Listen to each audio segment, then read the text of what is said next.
Hello friends, मैं आज आपको बताऊंगा चिन्ह परिपाटी के बारे में।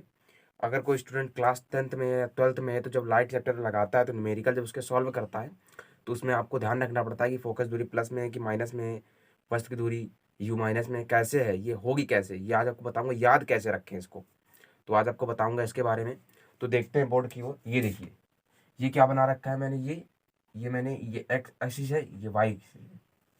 ये आपने निर्देशांक ज्यामिति में पढ़ा होगा क्लास 10th में।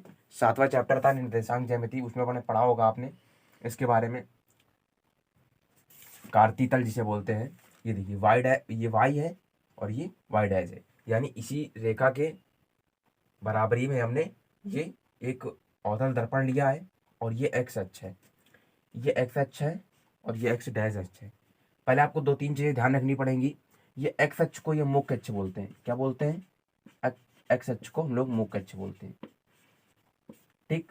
और जो यहाँ पे होता है इसे बोलते हैं, ये जो लिखा हुआ है ये अवतल दर्पण है, बना हुआ है। उत्तल दर्पण कब होता है?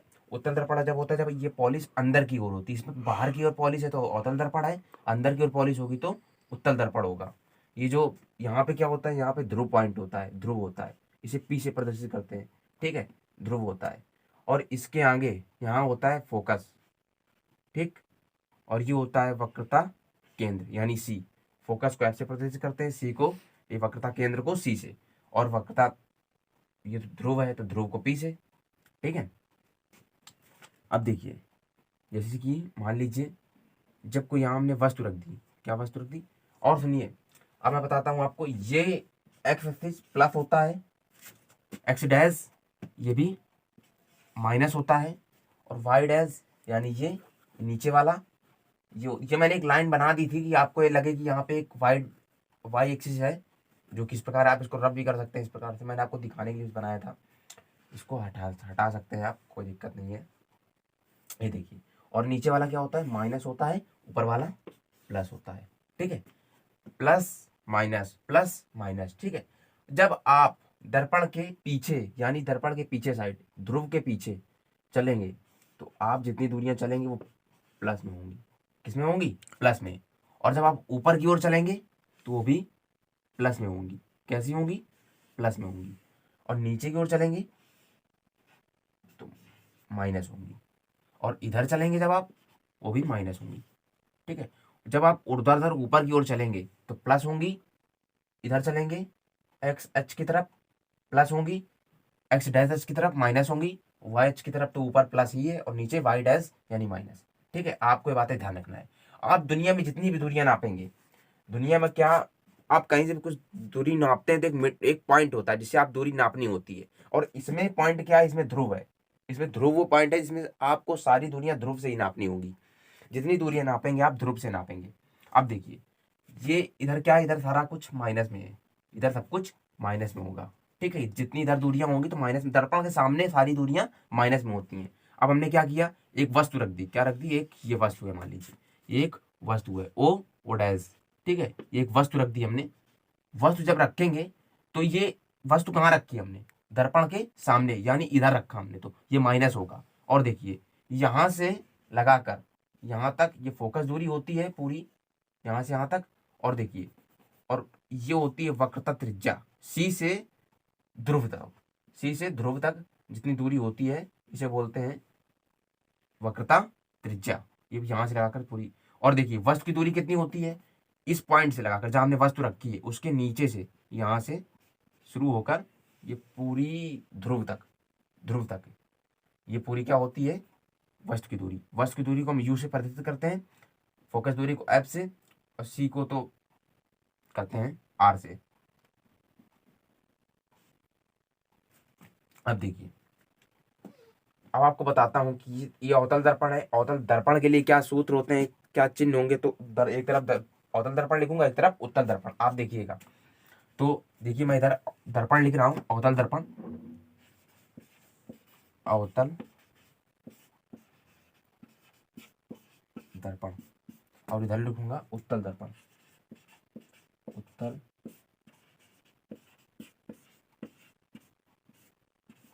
ठीक है। अब देखिए, अवतल दर्पण में फोकस दूरी कैसी होती है? ये मैंने अवतल ही दर्पण बना रखा है, आप देख के बताइए कैसी होगी। एफ, फोकस दूरी यानी एफ कैसी होती है, माइनस होती है, क्योंकि ये इधर है, फोकस दूरी किधर है, दर्पण के सामने की ओर है, जिस तरफ वस्तु है उस तरफ फोकस दूरी भी है। ये देखिए ये सब इधर जा रहे हैं, इसलिए माइनस में, और उधर होती दर्पण के पीछे की तरफ तो वो प्लस होती। ठीक है, वस्तु की दूरी यानी यहाँ से यहाँ तक लेकर ये वस्तु की दूरी को कहते हैं, यू से प्रदर्शित करते हैं, वस्तु की दूरी यानी यू। यू क्या होगा यहाँ, यू हमेशा माइनस होता है, क्योंकि दर्पण के हमेशा सामने रखेंगे, और जब सामने रखेंगे तो माइनस में होगा, क्योंकि इधर वाली दूरियां कितनी है, इधर वाली दूरियां माइनस में लेनी है आपको। ठीक है, ऋणात्मक लेनी है। और अब देखिए प्रतिबिंब, प्रतिबिंब क्या होगा, जो बिंब बनेगा, वस्तु की जो परछाई बनेगी यानी प्रतिबिंब, उसकी उसकी दूरी कैसी होगी। तो इसमें पांच पांच प्रकार के प्रतिबिंब बनते हैं, वास्तविक, और एक बनता है आभासी। जो पांच होंगे वास्तविक होगा, वास्तविक होगा प्लस, यहां लिख देता हूं मैं, वास्तविक, वास्तविक प्रतिबिंब की दूरी, प्रतिबिंब की दूरी यानी v, प्रतिबिंब की दूरी को हम v से प्रदर्शित करते हैं, वो माइनस होगा, और आभासी बनेगा एक, एक केस में आभासी बनेगा, पांच केस में वास्तविक। डैश डैश मैंने कर दिया, यहाँ समझ जाइएगा, v इसको भी v से प्रदर्शित करते हैं, ये प्लस होगा। आई होप आपको इतनी बात समझ में आई होगी। अब देखते हैं उत्तल दर्पण में। उत्तल दर्पण में यानी फोकस दूरी कैसी होगी, फोकस दूरी यानी हमने f लिख दिया, फोकस दूरी कैसी होगी, प्लस होगी, कैसी होगी, प्लस होगी। यू कैसा होगा, यू होगा माइनस, माइनस हमेशा होता है, और v यानी प्रतिबिंब की दूरी, ये कैसा होगा, v यानी v होगा प्लस। अब बात कर लेते हैं दर्पण के कुछ सूत्र, जो इंपॉर्टेंट सूत्र हैं, जो न्यूमेरिकल में लगते हैं, देखते हैं। अब बात करते हैं दर्पण के सूत्र, जो इंपॉर्टेंट सूत्र हैं, जो न्यूमेरिकल लगाने में काम आते हैं, दर्पण के सूत्र वो बात कर लेते हैं। तो पहला सूत्र होता है, इधर देखिए, 1/f बराबर 1/v प्लस 1/u, इसे बोलते हैं मिरर फॉर्मूला। क्या बोलते हैं, मिरर फॉर्मूला। ठीक है, ये पहला सूत्र है। और दूसरा देख लीजिए, दूसरा आप पढ़े होंगे रेखीय आवर्धन, रेखीय आवर्धन यानी m, रेखीय आवर्धन को हम m से प्रदर्शित करते हैं, ये होता है I/O बराबर -V/u। ये दर्पण के लिए अलग होता है, लेंस के लिए अलग होता है, लेंस के लिए मैं आगे बताऊंगा। I क्या होता है, यहाँ पे I होती है इमेज, O होता है ऑब्जेक्ट यानी प्रतिबिंब की लंबाई, क्या, प्रतिबिंब की लंबाई, प्रतिबिंब की लंबाई, प्रतिबिंब की लंबाई, और O क्या होता है, वस्तु की लंबाई, वस्तु की।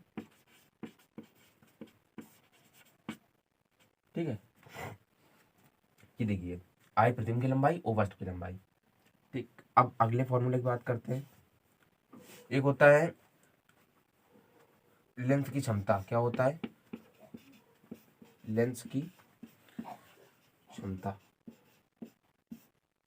ठीक है, तो ये होता है, इसे P से प्रदर्शित करते हैं, लेंस की क्षमता को हम P से, तो होता है 1/f, जब मीटर में हो तो 1/1 करते हैं ऊपर, और जब सेंटीमीटर में हो तो क्या करेंगे, 100/f। ये सेंटीमीटर के लिए मैंने ब्रैकेट में लिख दिया है, ये देखिए आप समझ पा रहे होंगे। और इसका जो मात्रक होता है, क्या मात्रक, मात्रक क्या होता है इसका, मात्रक होता है डायोप्टर। क्या होता है, इसे डी से प्रदर्शित करते हैं, डायोप्टर होता है, और उत्तल लेंस के लिए प्लस डी होता है, और अवतल लेंस के लिए माइनस डी होता है। आपको ध्यान रखना है, उत्तल लेंस के लिए क्या होगा, प्लस डी, और अवतल लेंस के लिए माइनस डी। ठीक, चाहे मैं लिख देता हूँ, यहाँ पे लिख दे रहा हूं मैं, उत्तल लेंस के लिए क्या होगा, इसको लिखेंगे प्लस डी, और अवतल लेंस के लिए क्या होगा, अवतल लेंस के लिए माइनस डी। ठीक है, डायोप्टर बोलते से। और चौथा फॉर्मूला देखिए, F बराबर R/2, यानी हो जाएगी R बराबर 2F। ठीक, ये फॉर्मूले हो गए दर्पण के। अब बात करते हैं लेंस के। जो लेंस के जो चिन्ह है वो अवतल लेंस में कैसा होता है, उत्तल लेंस में कैसा है, देखते हैं आगे। अब मैं लेंस के सूत्र बताऊंगा, जो लेंस के इंपॉर्टेंट फॉर्मूले हैं वो बताऊंगा। तो हम पहले इनके चिन्ह की बात कर लेते हैं, कैसे क्या होता है। तो यहाँ लिखता हूँ मैं अवतल लेंस। क्या लिखता हूँ मैं? अवतल, एक तरफ अवतल लेंस और एक तरफ उत्तल लेंस। यहाँ उत्तल लेंस लिख दे रहा हूँ, उत्तल लेंस। ठीक है। तो अवतल लेंस में जो फोकस दूरी होती है वो कैसी होगी? फोकस दूरी, फोकस दूरी यानी एफ। एफ कैसी होगी? माइनस होगी। और वस्तु की दूरी कैसी होगी? वस्तु की दूरी यानी, वस्तु की दूरी यानी यू। क्या बोलेंगे? यू। यू कैसी होगी? माइनस होगी। ठीक है। अब बात करते हैं प्रतिबिंब की। प्रतिबिंब, प्रतिबिंब की दूरी यानी वी यानी माइनस। ठीक है, वी होगी। और उत्तल लेंस में कैसे बात करें? उत्तल लेंस में फोकस दूरी क्या होगी? उत्तल लेंस में प्लस होगी। और वस्तु की दूरी तो हमेशा माइनस होती है, तो यहाँ माइनस होगी। और वी, ये भी इधर प्लस होगी। आपको ये शायद, आई होप आपको ये समझ में आया होगा। अब इसके सूत्र की बात कर लेते हैं। जो पहला इंपॉर्टेंट सूत्र है मैंने उधर भी बताया था, 1/f बराबर 1/v माइनस 1/u। डिफरेंस क्या था? वहां पे प्लस था और यहाँ पे माइनस है। ठीक है। दूसरा सूत्र बात करते हैं रेखीय आवर्धन। क्या होगा? रेखीय आवर्धन। रेखीय आवर्धन यानी एम। इसको किससे लिखते हैं? एम से प्रदर्शित करते हैं, यानी एम। ठीक है। रेखीय आवर्धन यानी एम। एम बराबर क्या होता है? I/O और बराबर V/U। वहां पे क्या था? केवल यहाँ पे माइनस लगा हुआ था, लेकिन यहाँ पे माइनस नहीं है। इतना डिफरेंस है दोनों में। ठीक, आपको ये अंतर ध्यान रखना है और बाकी फॉर्मूला तो वही है। और तीसरा फॉर्मूला क्या है? ये एक होता है, उधर मैंने एक लेंस की क्षमता बताई थी, मैंने एक, वो लेंस की क्षमता के लिए था, वो लेंस के लिए फॉर्मूला था। P बराबर 1/f, मीटर में और सेंटीमीटर तो 100/f, वो लेंस के लिए था। और यहाँ पे एक फॉर्मूला बचा हुआ है जो ये सेम होता है, ये F बराबर R/2। ठीक, ये होता है, ये होता है 2F बराबर R, लिख सकते हैं इसको। और मैंने एक फॉर्मूला उधर बताया था लेंस के लिए। कौन सा? लेंस के लिए मैं बता चुका हूँ उधर, लेंस की क्षमता जिसे पीछे प्रदर्शित करते हैं। देखिए आवर्धन कोई मात्रक नहीं होता, ये मात्रक इसका कोई नहीं होता। मात्रक मात्रक अपना कट जाते हैं, इसलिए इसका कोई मात्रक नहीं होता है। तो आई होप फ्रेंड्स आपको समझ में आया होगा जो मैंने बताया। तो मिलते हैं अगले वीडियो में। Thank you, that's all.